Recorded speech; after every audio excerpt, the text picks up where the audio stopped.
Well, good morning. This is Coach Carter coming to you today with some words of encouragement, a chance to enhance your life and others when you start to retain some of this knowledge and wisdom and to progress in your own spirituality and in your day-to-day situations. But I want to start off first by talking about some of the things that hold us back. In fact, it's what holds everybody back. I'm going to start off reading from C.S. Lewis, so we're going to discuss a little bit about what it actually means, but you'll be surprised as the cover comes over or comes away at how we all struggle with such a bad thing. So let me just take off here real quick. This is from the book Mere Christianity, and this is called The Great Sin in Chapter 8. C.S. Lewis writes, "Today I come to that part of Christian morals where they differ most sharply from all other morals. There is one vice of which no man in the world is free, which everyone in the world loathes when he sees it in someone else, of which hardly any people except Christians ever imagine that they are guilty themselves. I have heard people admit that they are bad-tempered, or that they cannot keep their heads about girls or drink, or even that they are cowards. I do not think I've ever heard anyone who is not a Christian accuse himself of this vice, and at the same time I have very seldom met anyone who is not a Christian who showed the slightest mercy to it in others. There's no fault which makes a man more unpopular, and no fault which we are more unconscious of in ourselves." What is he talking about there? If we all have it, and very few of us even recognize it, let alone will admit it. Well, let me just offer to you that it's the same answer for everybody. It's pride. Let me continue. Most of the time, especially, let me use an illustration. If you ever went to a party and someone's the life of the party, I mean, everybody just glued on him, and he, when he bats his eyes, they laugh. I mean, he's just the hit. If that really bothers you, that's because you have a lot more of this particular problem than you think. The problem is pride. Pride in itself is competitive. There is no okayness. That I know that's not a word, but when you meet someone, it's a competitive word. If you see someone that's better looking, got more money, bigger house, better job, or the way you perceive it, you feel a little bit of animosity or competitiveness. You don't like that the person looks like they're doing better than you. And that's because you don't really have true love.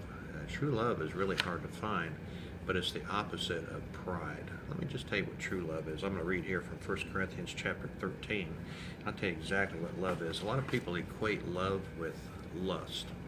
They say, in a short time when they meet somebody that I'm so in love with you, but they're basically infatuated with the person, and they don't really know them. See, when you first meet someone, have you ever noticed that you say things like, "That's fine. I like any music. We can eat anywhere." There are no no's or basic stop signs, so that's why the other person looks so much like what you've always dreamed of, because you both are basically not being completely honest in many ways with the other person about who you truly are, because you don't want to ruin or lose that relationship when you're actually setting both of yourselves up for headaches and heartache up the road when the true self comes out, as it certainly will. And I know we veered off there for just a second, but this all kind of ties in as you're able to maybe watch this a couple times and kind of digest it, stop it, think about it, stop it, think about it. So with pride and not true love, by the way, let's throw true love in, see what a contrast it is from the pride element. Again, this is from 1 Corinthians chapter 13, starting in verse 4. It says, "This is what love is, the true thing. It's love is patient. Love is kind. It does not envy. It does not boast. It is not proud. It is not rude. It is not self-seeking. It's not easily angered. It keeps no record of wrongs. Love does not delight in evil, but rejoices with the truth. It always protects, always trusts, always hopes, always perseveres. Love never fails, or true love never fails." Now, if you're being honest with yourself, we probably are not that close to true love the way it's actually described. We think of it more as lust, where especially guys who are attracted physically by the way a female looks and talks and things like that, where a woman is actually more attracted to the relational element of a man Certainly she wants a good-looking man, and they certainly notice that. But very quickly that falls to the side, and they're more interested in the character of a man, because they're looking for the leadership qualities that a man is supposed to have. So let me continue here with some of the problems of the pride. Again, going back to C.S. Lewis, Mere Christianity, chapter 8. It says, and again, he tells you about it right now. It says, the vice I'm talking about is a pride or self-conceit, and the virtue opposite to it in the Christian world is called humility. Now think for yourself, just for a minute, what a war that is, from pride or competitiveness to complete like submission and humility. In other words, not to be served, but to serve. It's night and day. There is no common ground. You're one or the other. And by the way, if you are full of pride, there's a good chance that you can't possibly know God, because He is the exact opposite of that. He's full of humility and love. That's how He's built. So pride is competitive, and you can't really have a true relationship with God. Now you can say you love God. Have you ever heard people say they believe in God? Well, the Bible says that even the demons believe and shudder.